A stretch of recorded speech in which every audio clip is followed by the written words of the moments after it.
Bismillahirrahmanirrahim.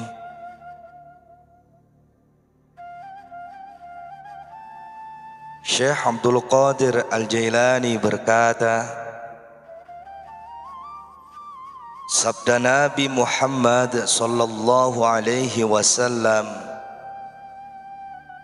amat dilaknati orang yang berteguh dengan makhluk semisal dirinya. Betapa banyak orang yang terbilang mendapat laknat seperti ini.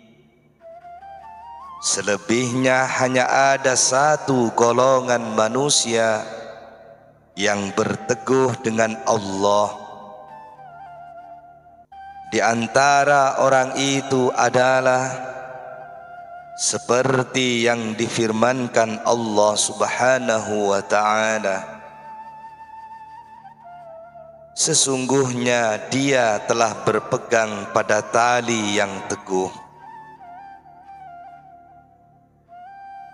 Barang siapa berpegang teguh dengan makhluk, maka ia laksana orang menggambar air. Kala tangan dibuka, ia tidak melihat apa-apa. Celaka, ciptaan kau jadikan sentral kebutuhan, baik sehari, 2 hari, 3 hari, sebulan, setahun, atau 2 tahun. Padahal di akhirat mereka justru bosan dirimu. Peliharalah komunikasi bersama Allah. Adukan kebutuhanmu kepadanya, karena dia tidak akan pernah membosankan. Orang bertauhid dalam keteguhan tauhidnya tidak mengenal kata ayah atau ibu, keluarga atau teman, musuh atau harta, pangkat atau kediaman. Semua itu tidak ada dalam hati selain bergantung di pintu Allah dan pemberiannya. Wahai orang yang berpegang teguh pada uang, apa yang ada dalam genggamanmu tidak akan lama tentu lenyap, bahkan siksa akan menimpamu. Wahai orang tolol, pelajarilah ilmu karena Allah. Amalkan ia, karena ia penuntun dirimu. Ilmu itu lambang kehidupan, ketololan itu lambang kematian. Orang benar jika usai mendalami cabang-cabang ilmu, kemudian mendalami satu ilmu atau spesialisasi, yaitu ilmu hati dan syirri. Bila telah menekuni ilmu ini, ia menjadi pelindung agama Allah, mencegah menurut pencegahannya. Ia mengambil sesuatu dari tangan mereka berdasar perintah Allah. Di sini berarti hukum telah mengiringi mereka dan bersama Allah dengan ilmu. Orang arif itu selalu siaga di pintu Allah. Ia dipasrahi ilmu ma'rifat, diperlihatkan segala perkara yang tidak diperlihatkan kepada orang lain. Bila diperintah agar memberi, maka ia segera memberikan hal itu. Jika diperintah untuk menggenggam hak itu, ia pun menggenggamnya. Sertai ilmu dan ulama yang beramal dengan ilmunya. Jika kamu bersabar menyertai ilmu, pertama maka tentu ia mengikuti untuk yang kedua. Bersabarlah dalam pelayanan itu.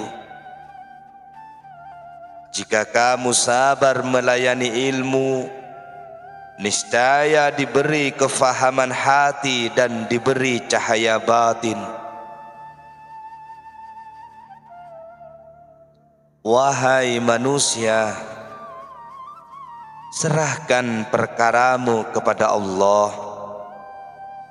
karena Dia Maha Tahu daripadamu. Tinggalkan keleluasaannya, karena dari waktu ke waktu terdapat keleluasaan.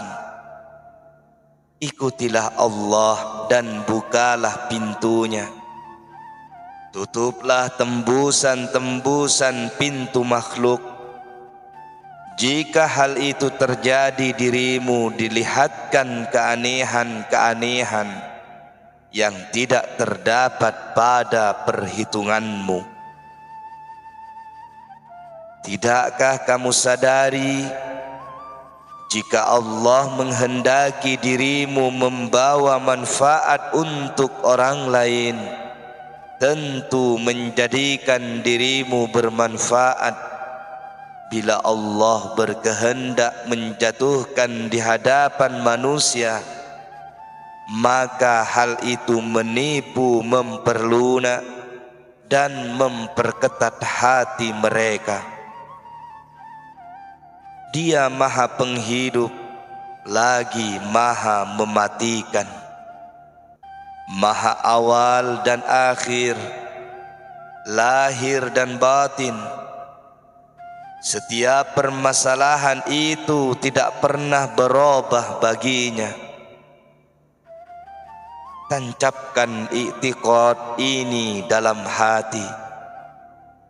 Berbaiklah dalam pergaulan bersama manusia dengan sifat-sifat lahir. Sebab permasalahan ini menjadi tradisi orang-orang soleh yang bertakwa kepada Allah dalam segala kondisinya. Mereka juga berkeliling untuk berdakwah menurut kajian akal yang selaras dengan hati mereka, disertai akhlak mulia, yaitu akhlak Al-Quran dan Sunnah, dan menyeru mereka untuk mengikuti kedua konsepsi tersebut. Jika mereka menerima, tentu kepayang kepadanya. Jika mereka lari dari kedua konsepsi itu, berakibat tanpa membawa kesan antara mereka atau orang-orang soleh dan mereka sendiri ma'du. Tanpa ada jalinan cinta kasih, jadikan hatimu sebagai tempat ibadah. Sekali-kali kamu jangan menyeru Allah bersama ciptaan. Firman Allah Subhanahu wa ta'ala, dan sesungguhnya masjid-masjid itu hanyalah untuk Allah semata. Sebab itu janganlah kamu puja siapa jua pun bersama Allah.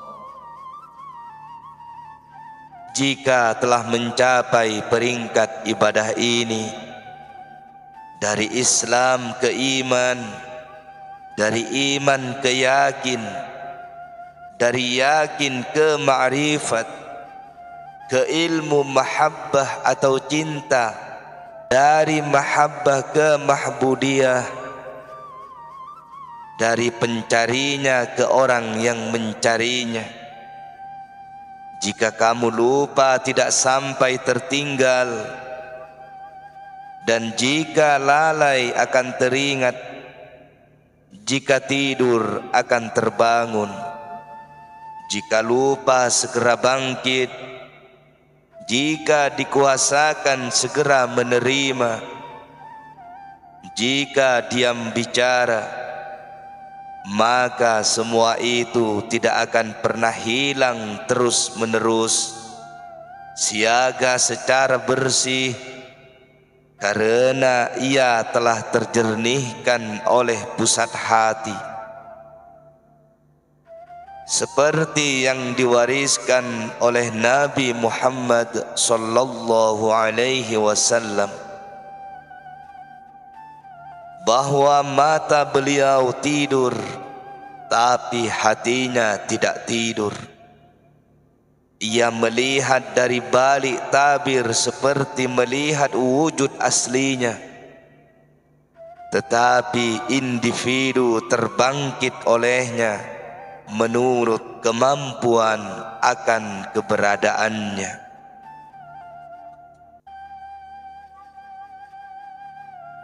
Adapun Nabi sallallahu alaihi wasallam tidak bertaut pada seseorang pun sampai ia membangkitkannya,